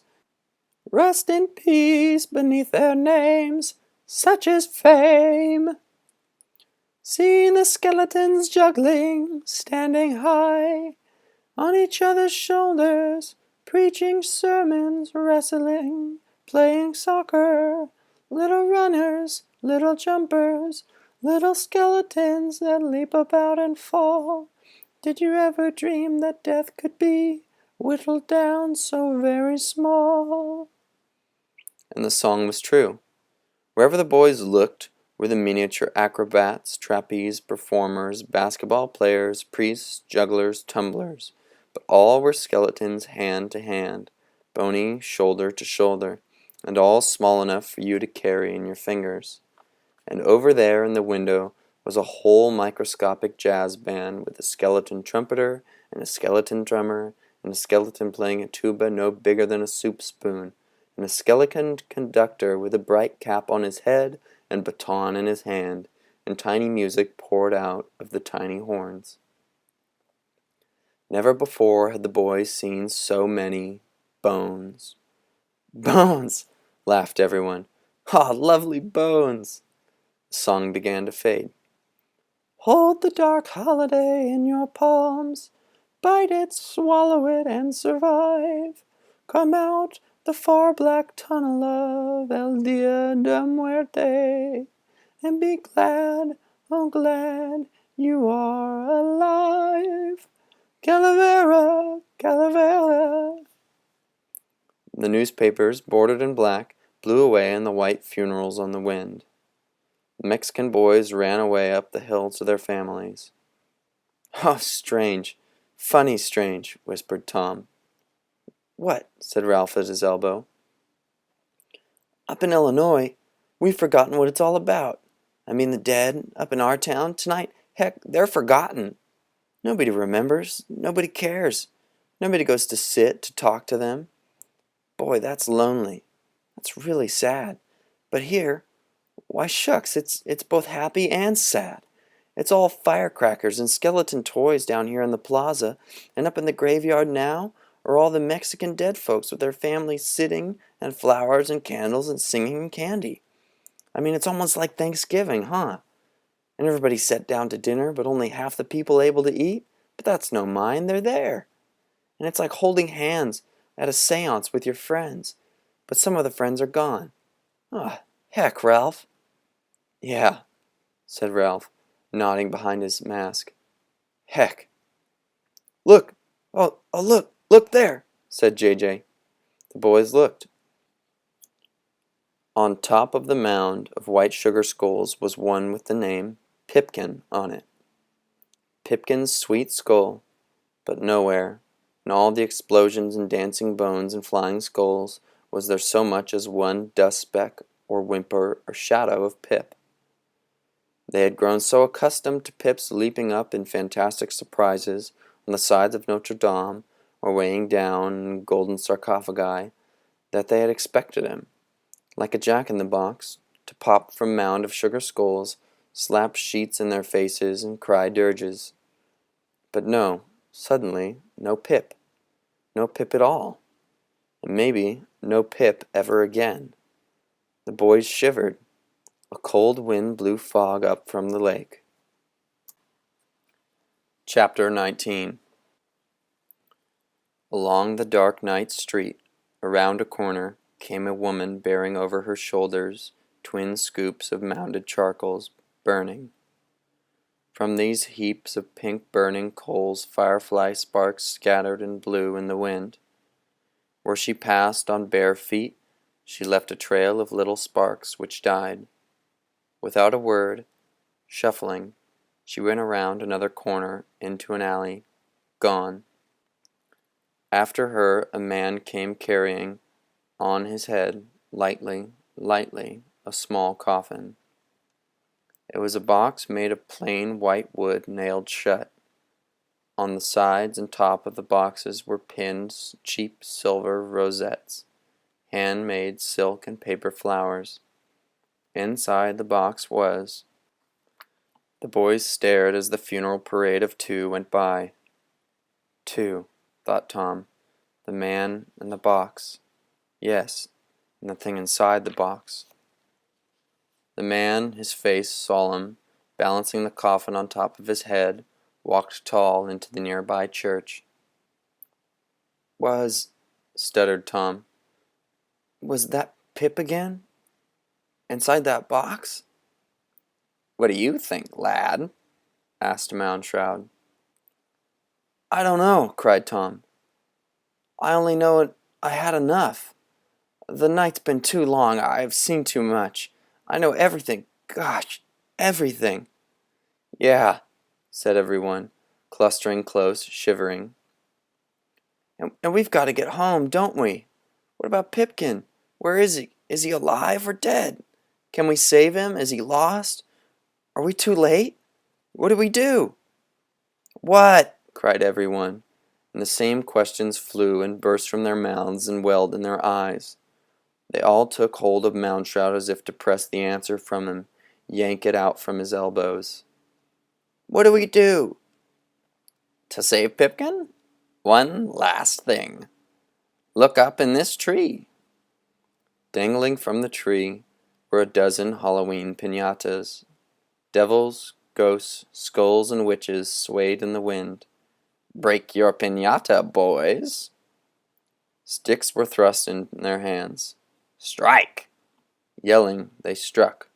The piñatas exploded, and from the skeleton piñata 1,000 small skeleton leaves fell in a shower. They swarmed on Tom.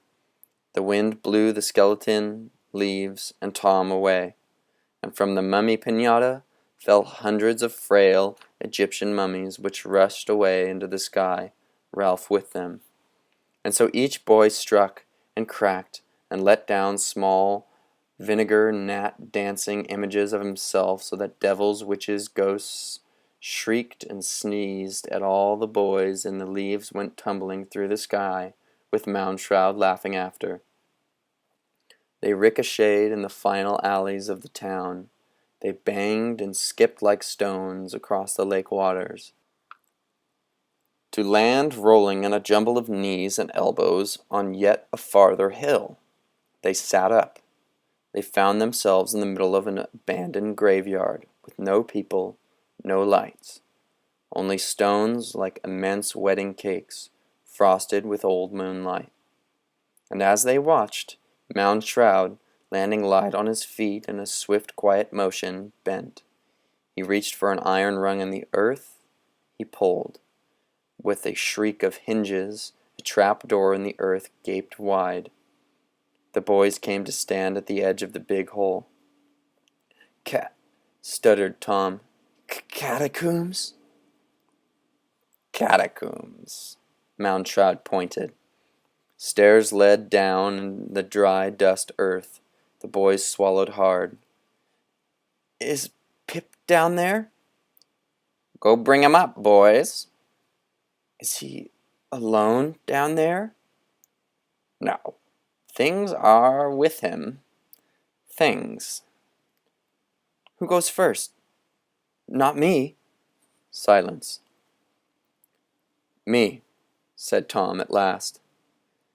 He put his foot on the first step down. He sank into the earth. He took another step.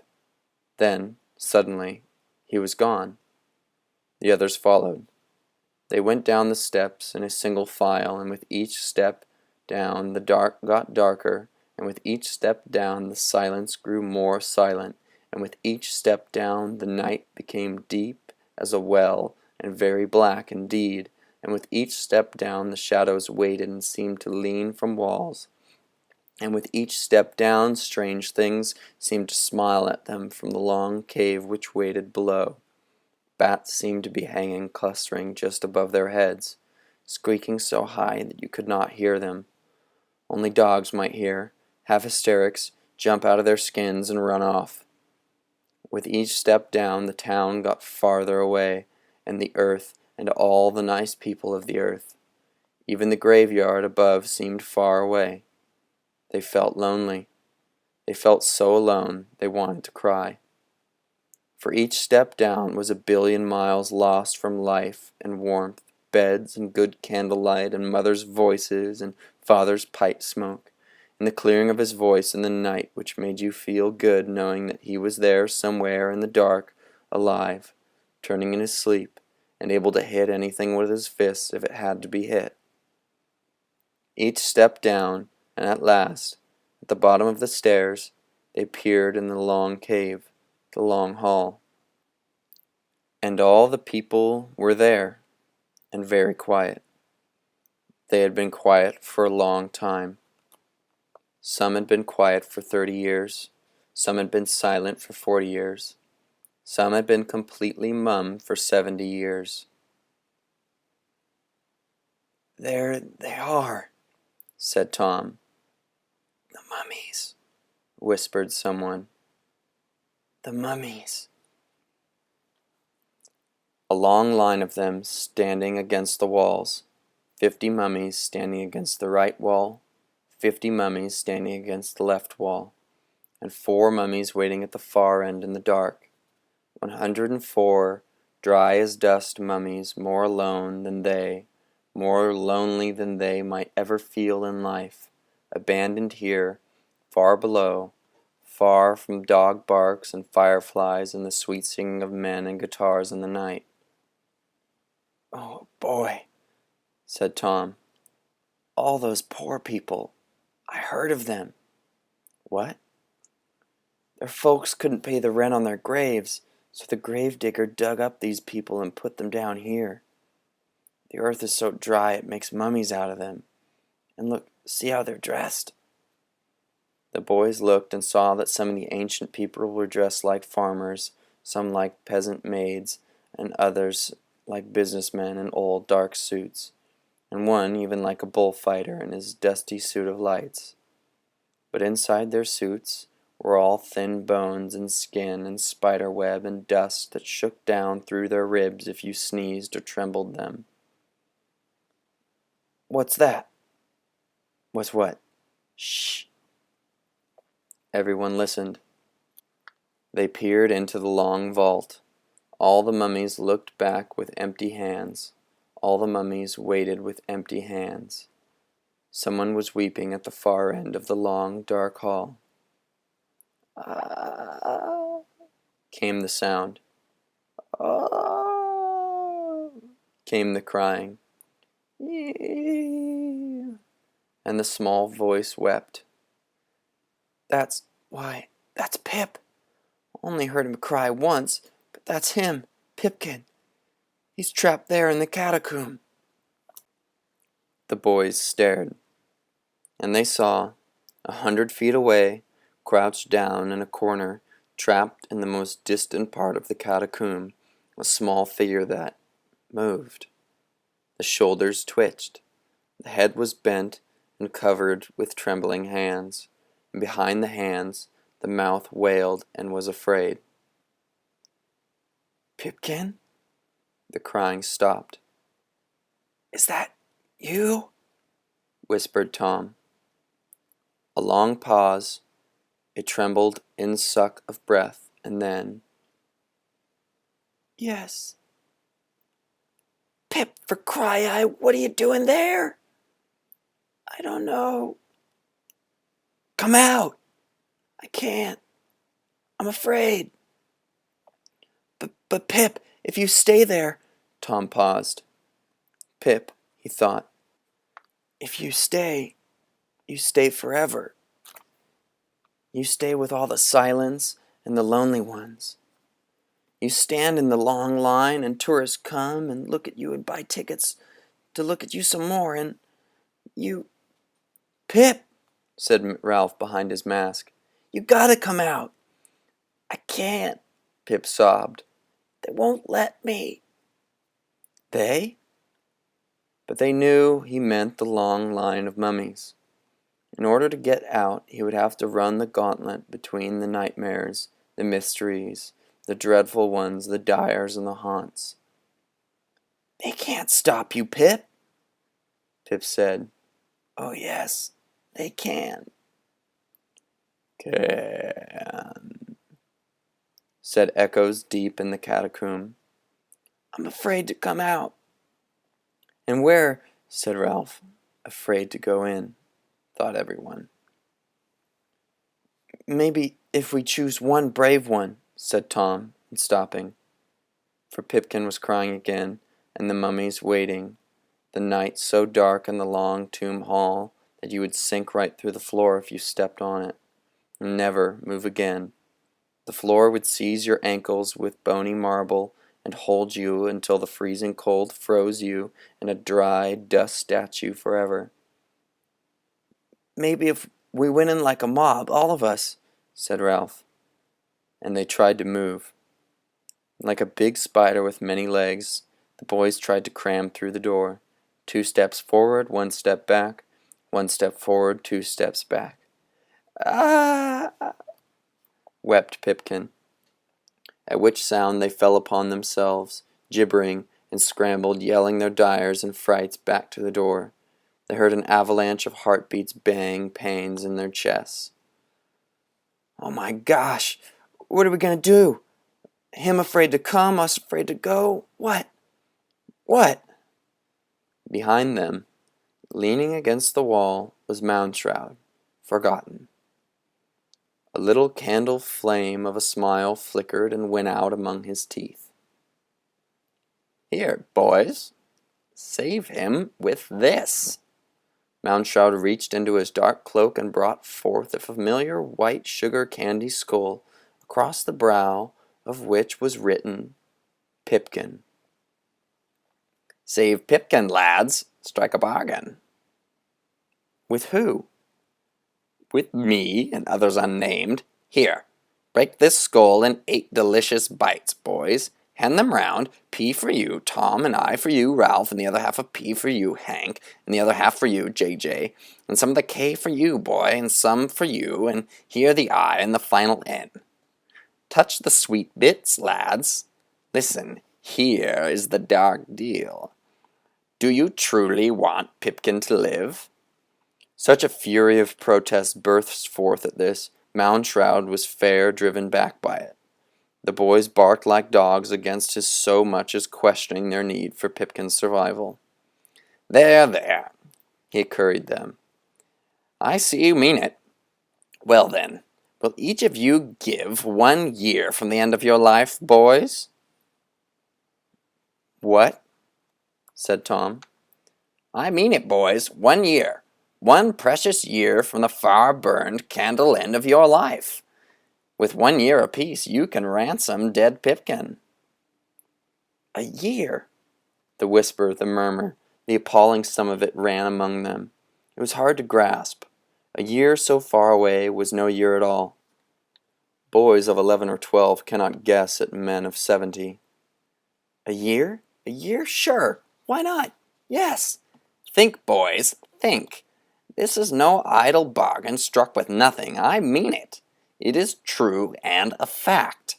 It is a grave condition you make and a grave bargain you strike. 1 year. Each of you must promise to give. You won't miss the year now, of course, for you are very young, and I see by touching your minds you cannot even guess the final situation. Only later, 50 years from this night, or 60 years from this dawn, when you are running low on time and dearly wish for an extra day or so of fine weather and much joy, that's when Mr. D for Doom or Mr. B for Bones will show up with his bill to be paid. Or perhaps I will come, old Moundshroud himself, a friend to lads, and say, 'Deliver!' So a year promised must be a year given over, and I'll say give, and you must give. What will that mean to each of you? It will mean that those of you who might have lived to be 71 must die at 70. Some of you who might have lived to be 86 must cough up your ghost at 85. That's a great age. A year more or less doesn't sound like much. When the time comes, boys, you may regret, but you will be able to say, 'This year I spent well. I gave for Pip. I made a loan of life for sweet Pipkin, the fairest apple that ever fell almost too early off the harvest tree.' Some of you at 49 must cross off life at 48. Some at 55 must lay them down to forever's night's sleep at 54. Do you catch the whole intact now, boys?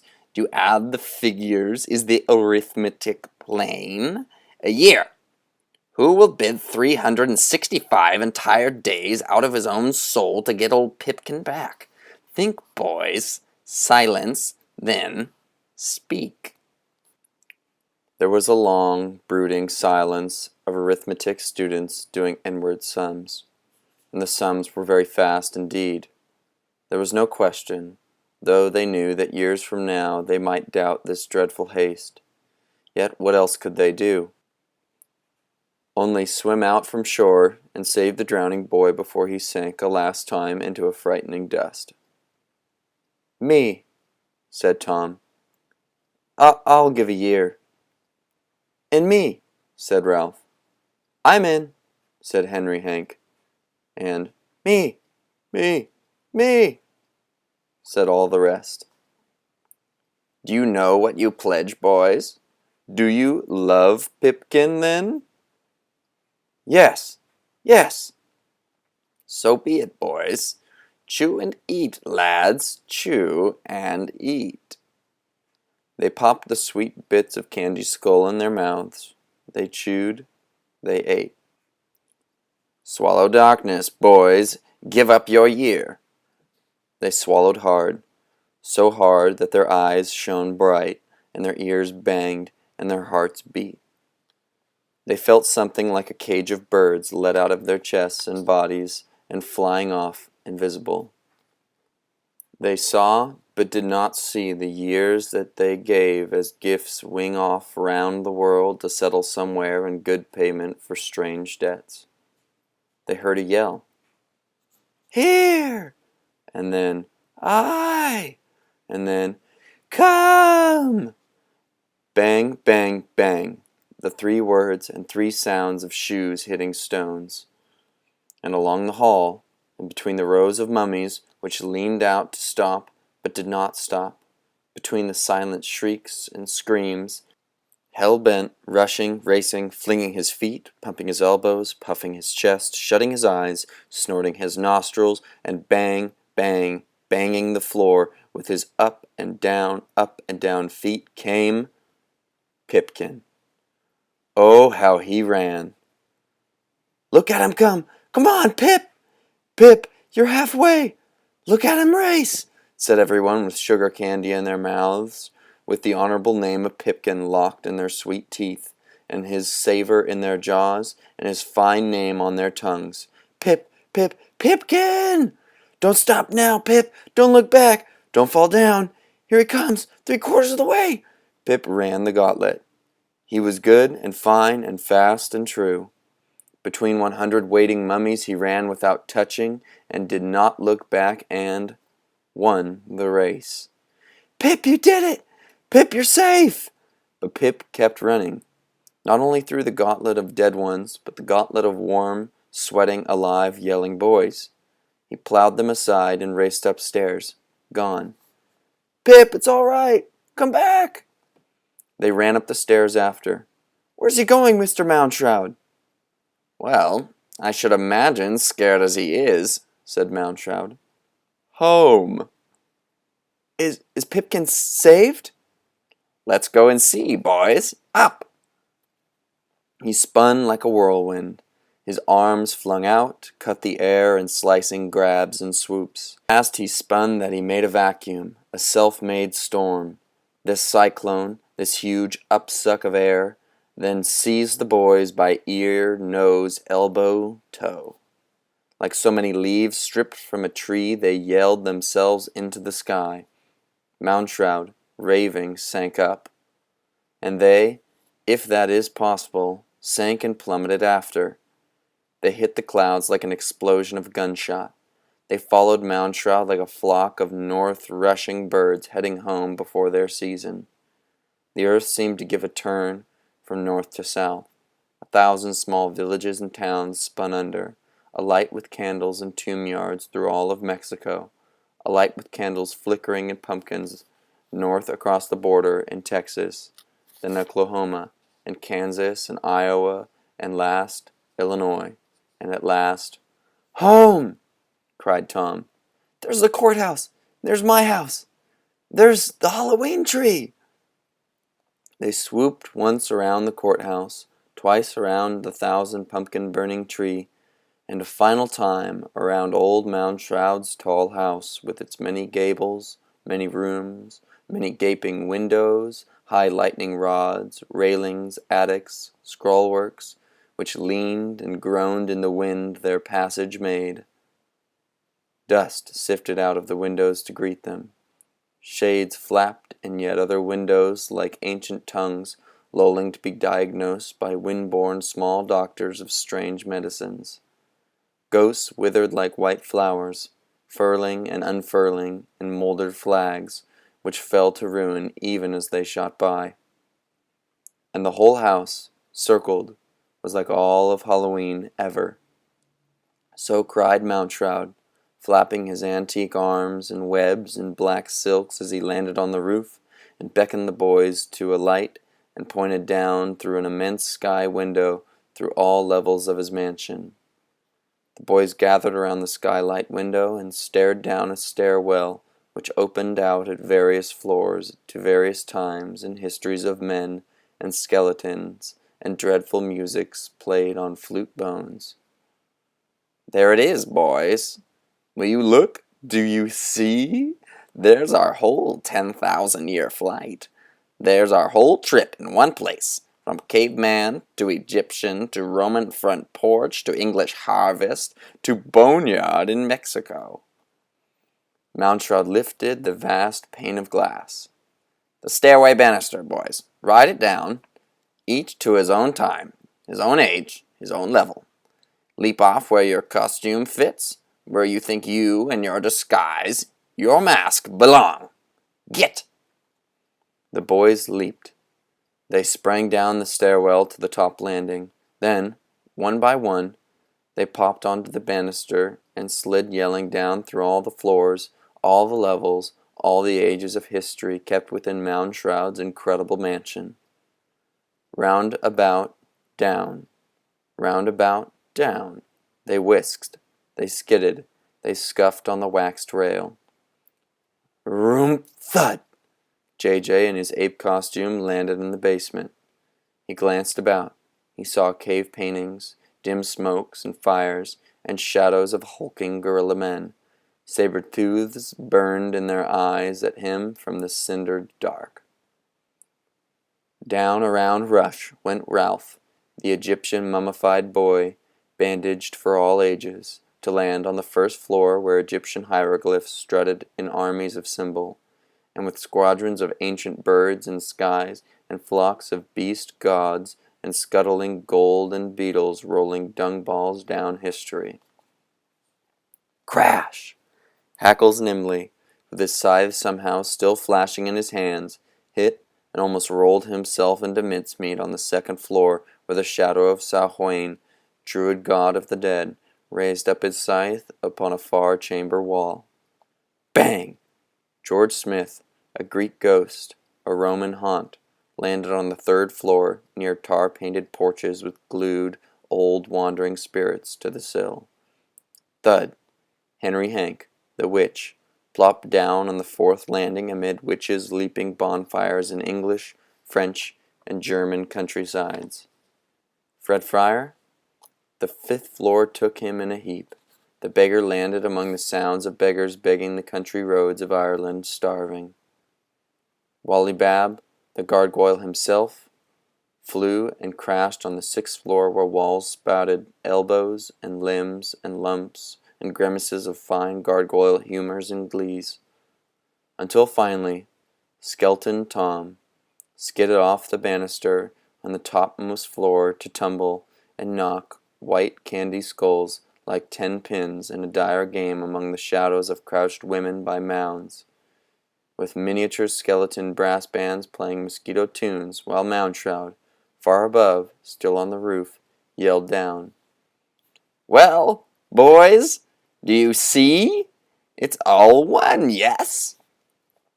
"Yes," someone murmured. "Always the same, but different, eh? Every age, every time. Day was always over, night was always coming. And aren't you always afraid, ape man there, or you, mummy, that the sun will never rise again?" "Yes," more of them whispered. And they looked up through the levels of the great house and saw every age, every story, and all the men in history staring round about as the sun rose and set. Ape men trembled, Egyptians cried laments, Greeks and Romans paraded their dead. Summer fell dead, winter put it in the grave. A billion voices wept. The wind of time shook the vast house. The windows rattled and broke like men's eyes into crystal tears. Then, with cries of delight, 10,000 times a million men welcomed back bright summer suns which rose to burn each window with fire. "Do you see, lads? Think! People vanished forever. They died. Oh, Lord, they died. but came back in dreams. Those dreams were called ghosts and frightened men in every age. Ah! Cried a billion voices from attics and basements. Shadows climbed walls like old films rerun in ancient theaters. Puffs of smoke lingered at doors with sad eyes and gibbering mouths. Night and day, summer and winter, boys, seed time and harvest, life and death. That's what Halloween is, all rolled up into one. Noon and midnight. Being born, boys, rolling over, playing dead like dogs, lads, and getting up again, barking, racing through thousands of years of death each day and each night. Halloween, boys, every night, every single dark night, and fearful until the last you made it and hid in cities and towns and had some rest and could get your breath. And you began to live longer and have more time and space out the deaths. You put away fear and at last have only one special day in each year when you thought of night and dawn and spring and autumn and being born and being dead. And it all adds up. 4,000 years ago, 100 years ago, this year, one place or another. But all the celebrations, all the same time. The Feast of Samhain, the time of the dead ones. All Souls, All Saints, the Day of the Dead, El Dia de Muerte. All Hallows, Halloween. The boys sent their frail voices up through the levels of time, from all the countries and all the ages, naming the holidays which were the same. Good, lads, good. Far off, the town clock struck 11:15.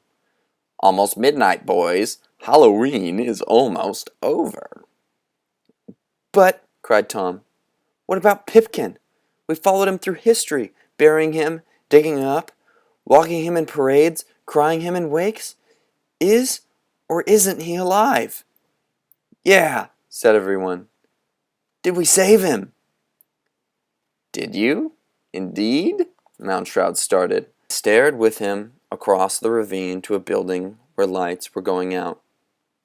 That's his hospital, boys. But check his house. The final knock of the night. The last grand trick or treat. Go ask for final answers. Mr. Marley, see them out. The front door flew wide. Bang! The Marley knocker on the door gaped its bandaged jaw and whistled them farewell as the boys slid down the banisters and raced for the door. They were stopped by a final shout from Mounshroud. Boys, well, which is it? Tonight, with me. Trick or treat? The boys took a vast breath, held it, burst it out. Gosh, Mr. Mounshroud, both! Rap went the Marley knocker. Slam went the door. And the boys were gone, running down through the ravine and up along the street, gasping hot gusts of air, their masks falling to be trampled until at last they stopped on Pipkin's sidewalk and looked at the far hospital and back to Pipkin's front door. You go, Tom, you, said Ralph.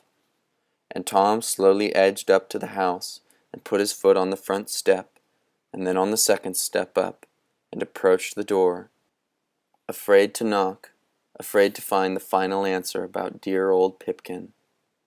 Pipkin dead? Pipkin in a last funeral? Pipkin gone forever? No. He tapped at the door. The boys waited on the sidewalk. The door opened. Tom went in. There was a long moment of the boys on the sidewalk standing cold and letting the wind freeze their most awful thoughts. Well, they yelled silently in at the house, the shut door, the dark windows. Well? What?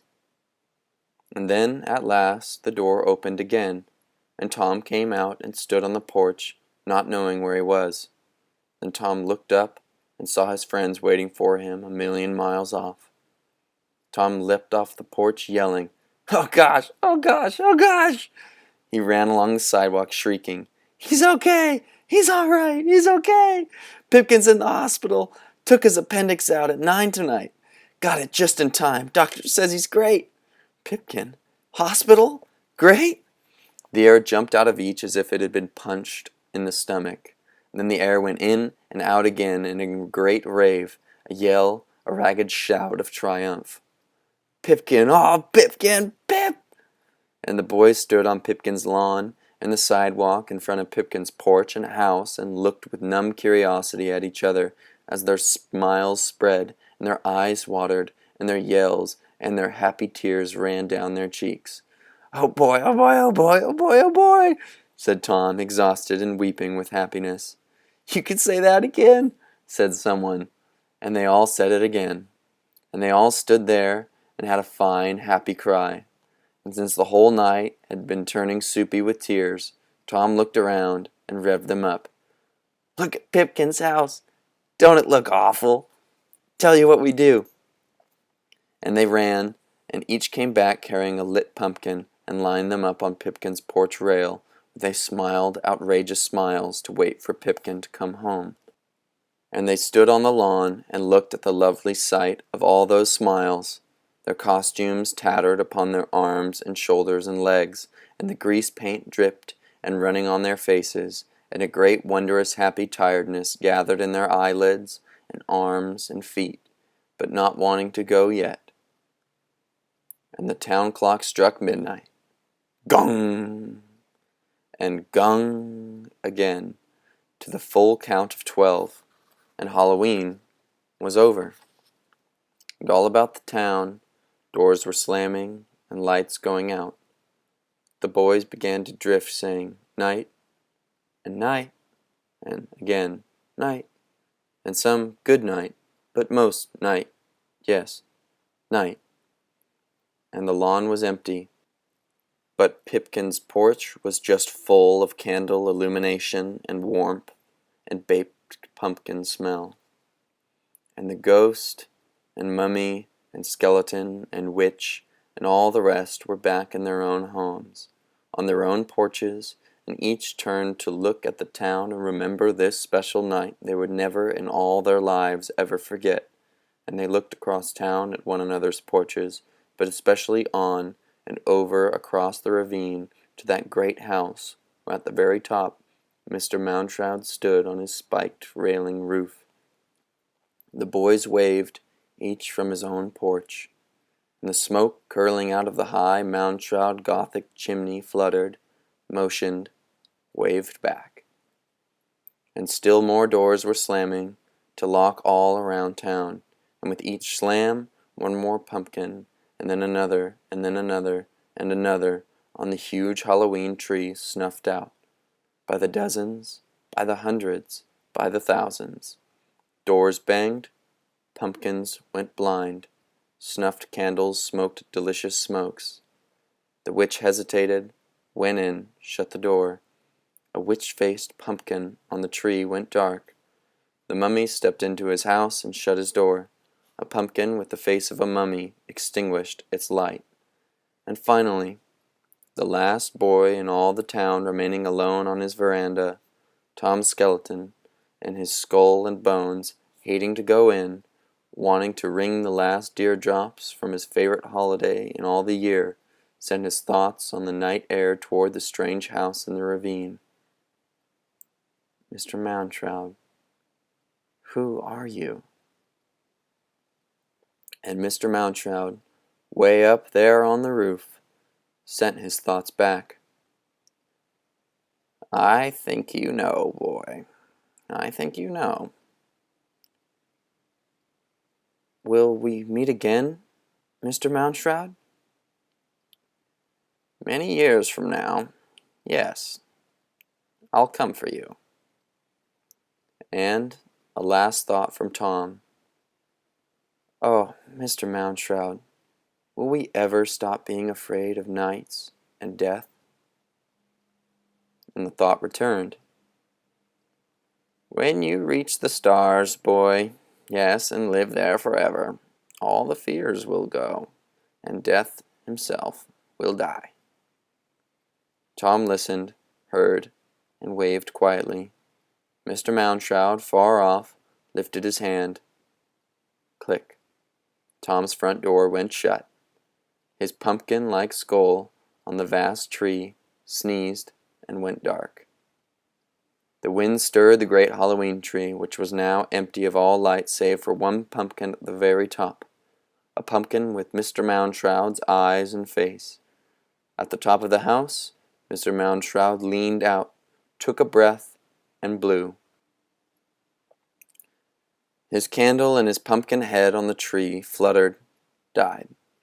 Miraculously, smoke curled out of his own mouth, his nose, his ears, his eyes, as if his soul had been extinguished within his lungs the very moment the sweet pumpkin gave up its incensed ghost. He sank down into his house, the roof trapdoor closed. The wind came by. It rocked the dark, smoking pumpkins on the vast, beautiful Halloween tree. The wind seized 1,000 dark leaves and blew them away up over the sky and down over the earth toward the sun that must surely rise. Like the town, the tree turned off its embered smiles and slept. At 2 in the morning, the wind came back for more leaves.